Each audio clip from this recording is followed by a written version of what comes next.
Hello everyone, नमस्कार। एक बार फिर से आप सभी का दिल से स्वागत है मेरे इस वीडियो सेशन में। ये बाल मनोविज्ञान का लेक्चर थर्ड है। इससे पहले मैंने बाल मनोविज्ञान में 2 लेक्चर दिया था आपको, और आपको मैं बताता चलूं कि बाल मनोविज्ञान विषय जो उत्तर प्रदेश में शिक्षक भर्ती परीक्षा होती है और शिक्षक पात्रता परीक्षा होती है, यानी टीईटी और सुपर टीटी जिसे कहते हैं, दोनों के लिए बहुत हेल्पफुल है। और सीटीटी जो सेंट्रल की पात्रता परीक्षा होती है उसके लिए बहुत इंपॉर्टेंट है। कुल मिला के जितनी शिक्षक भर्ती परीक्षाएं होती हैं या शिक्षक पात्रता परीक्षाएं होती हैं, उन सभी के लिए ये बहुत ही महत्वपूर्ण विषय होता है। तो हम बाल मनोविज्ञान का तीसरा वीडियो आज कंप्लीट करेंगे। इसमें हमारा टॉपिक है ग्रोथ एंड डेवलपमेंट, यानी कि वृद्धि एवं विकास की मैं चर्चा करूंगा। लेकिन उससे पहले प्रीवियस के लेक्चर्स के कुछ क्वेश्चंस मैं आपसे पूछूंगा और आप अपने आप का असेसमेंट करें, सेल्फ इवैल्यूएट करें कि आपने उसे कितने अच्छे से तैयार किया है। तो सबसे पहला क्वेश्चन जो मैं आपसे पूछ रहा हूं वो आपको ये बताना है कि प्रथम मनोवैज्ञानिक प्रयोगशाला की स्थापना किसके द्वारा की गई थी।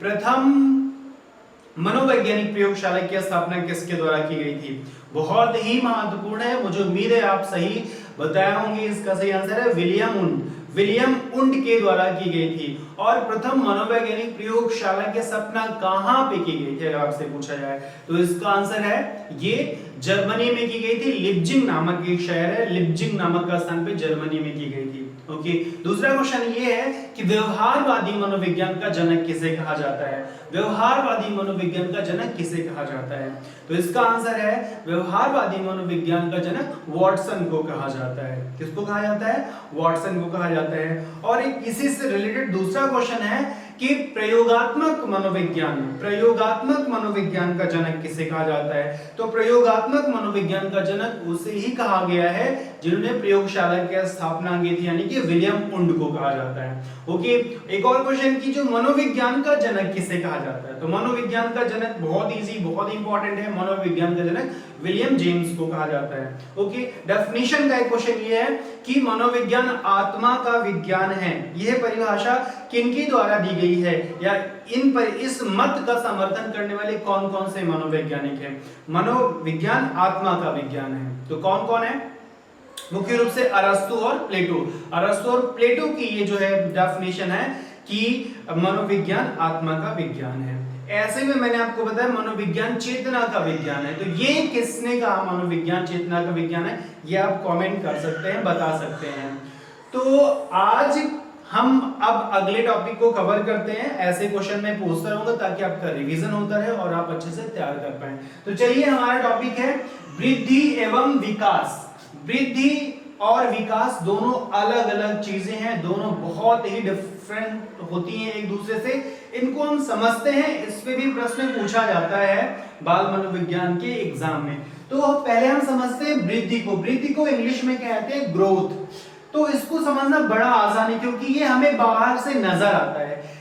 ऐसी प्रक्रिया जो हमारे शरीर के अंगों को बढ़ाती है, जो हमारे शरीर के अंगों में भार लाती है, उन्हें वेट प्रदान करती है, उन्हें बड़ा करती है, उसे हम वृद्धि कहते हैं। तो इसके लिए एक डेफिनेशन दी गई है, शरीर एवं उसके अंगों के भार में हुई बढ़ोतरी को वृद्धि कहते हैं। शरीर एवं उसके अंगों के भार में हुई बढ़ोतरी को हम वृद्धि कहते हैं। ये डेफिनेशन सोरेनसन की है, बहुत ही सटीक। वृद्धि की सबसे सटीक परिभाषा है सोरेनसन की, यानी कि हमारा शरीर जब छोटा रहता है शिशु का, उसके बाद धीरे धीरे बढ़ता है, उसकी लंबाई बढ़ती है, उसकी चौड़ाई यानी मोटाई बढ़ती है और उसका वेट बढ़ता है, तो उसे हम वृद्धि कहते हैं, वो बढ़ रहा है, तो वृद्धि कहते हैं। विकास क्या है? विकास इससे थोड़ा सा अलग होता है, या कह लीजिए एकदम अलग होता है। इसका यहां दिया गया विकास की अवस्था बालक की गर्भावस्था से लेकर जीवन पर्यंत एक क्रम में चलती रहती है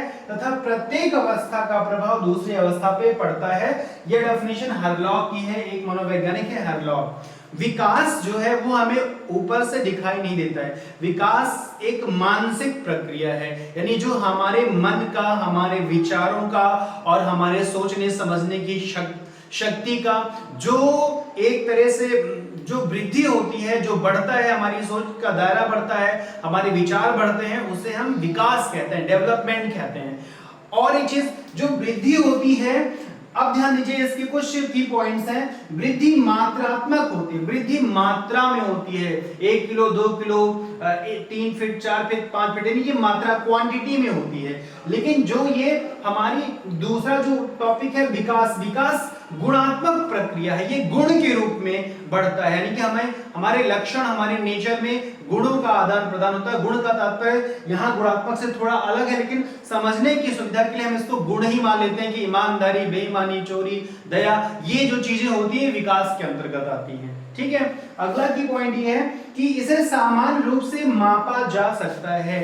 वृद्धि को हम नापना चाहें तो भाई हम इंची टेप लेके अपनी लंबाई नाप सकते हैं, अपना वेट कर सकते हैं, तो वृद्धि को सामान्य रूप से हम माप सकते हैं। लेकिन जो विकास होता है उसे माप सकते हैं, लेकिन सामान्य रूप से नहीं माप सकते हैं। सामान्य रूप से मतलब वृद्धि का जो विकास का जो मापन होता है वो बहुत ही कॉम्प्लिकेटेड, बहुत जटिल प्रक्रिया होती है। उसके लिए आपको पता होगा कि बुद्धि लब्धि हम निकालते हैं, इंटेलिजेंट क्वोशंट निकालते हैं, और विकास को हम ऐसे देख करके अंदाजा लगा करके माप नहीं सकते हैं।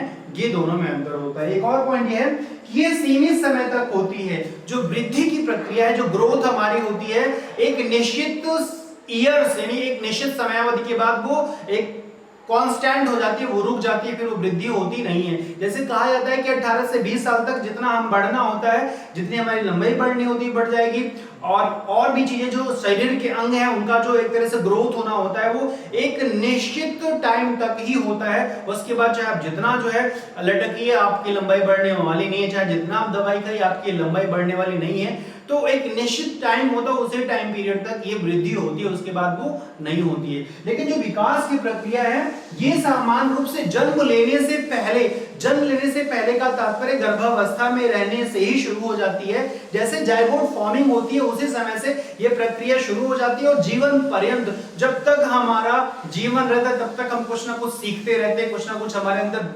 विचारों का आदान प्रदान होता रहता है, और हमारा वैचारिक और हमारी भाषा और जितने भी तरह के विकास के पहलू हैं वो सब बढ़ते रहते हैं। तो ये जीवन पर्यंत चलने वाली प्रक्रिया है, और ये एक निश्चित समय तक चलती है, उसके बाद ये रुक जाती है। और ध्यान दीजिए कि ये जो वृद्धि होती है ये इसे हम बाहरी और आंतरिक दोनों रूपों में देख सकते हैं। बाहर भी हमें दिखता है कि हमारे अंग बढ़ रहे हैं, हम लंबे हो रहे हैं। अंदर के हमारे जो ऑर्गन है, बॉडी के ऑर्गन है, जैसे दांत निकल आते हैं, अंदर जीवा वगैरह स्ट्रांग हो जाती है। तो वृद्धि अंदर भी होती है, बाहर भी होती है, हमें दिखाई भी देती है। लेकिन जो विकास है ये सिर्फ और सिर्फ आंतरिक प्रक्रिया है, ये अंदर ही अंदर होती है, हमें नजर नहीं आती है कि हम देख पाएंगे कि हम कितना जो है, हम कितना बुद्धिमान है, हम कितने सयाने हैं, या हमारी सोचने की क्षमता कितनी ज्यादा है। हम ऐसे किसी के बारे में अंदाजा नहीं लगा सकते हैं। तो ये विकास की प्रक्रिया अंदर होती है, लगातार होती है, गुणात्मक होती है, और इसे हम सामान्य रूप से माप नहीं सकते हैं। जबकि वृद्धि होती है वो हम हमारे अंगों का बढ़ना, हमारे वजन का बढ़ना और हमारा लंबाई बढ़ना, ये सब चीजें होती है। यानी कि शरीर के अंगों में जो भार होता है वो बढ़ जाता है। जो यहाँ पे डेफिनेशन दी गई है कि शरीर एवं उसके अंगों के भार में हुई बढ़ोतरी को वृद्धि कहते हैं, यही इस चीज को अच्छे से डिफाइन करती है। तो वृद्धि विकास दोनों अलग अलग चीजें हैं, इन दोनों का डिफरेंस पता होना बहुत जरूरी है, क्योंकि अक्सर इस पे क्वेश्चन आ जाता है तो लोग कंफ्यूज हो जाते हैं। मुझे उम्मीद है कि अब शायद आपको डेवलपमेंट और ग्रोथ का अंतर समझ में आ गया होगा। इसके बाद क्या है इस टॉपिक में, इसके बाद इस टॉपिक में है विकास के सिद्धांत। हम वृद्धि के सिद्धांत नहीं पढ़ेंगे, हम विकास के सिद्धांत पढ़ेंगे। और ये विकास के सिद्धांत लगभग 10 सिद्धांत हैं जो कई बार परीक्षाओं में पूछे गए हैं। जैसे मैं बताऊं, व्यक्तिगत भिन्नता का सिद्धांत है, और समरूपता का सिद्धांत है, विकास की चक्राकार प्रगति का सिद्धांत है, विकास की दिशा का सिद्धांत है। तो इस तरह से ढेर सारे सिद्धांत हैं जिनकी चर्चा हम अगले वीडियो में करेंगे। तो अगर ये टॉपिक आपको समझ में आया, वीडियो पसंद आया तो लाइक कर दीजिए, और दोस्तों से शेयर भी करें। अगर नए हैं तो चैनल को सब्सक्राइब करें ताकि आपको वीडियो अपडेट मिलती रहे। मिलेंगे नेक्स्ट वीडियो में, तब तक के लिए जय हिंद।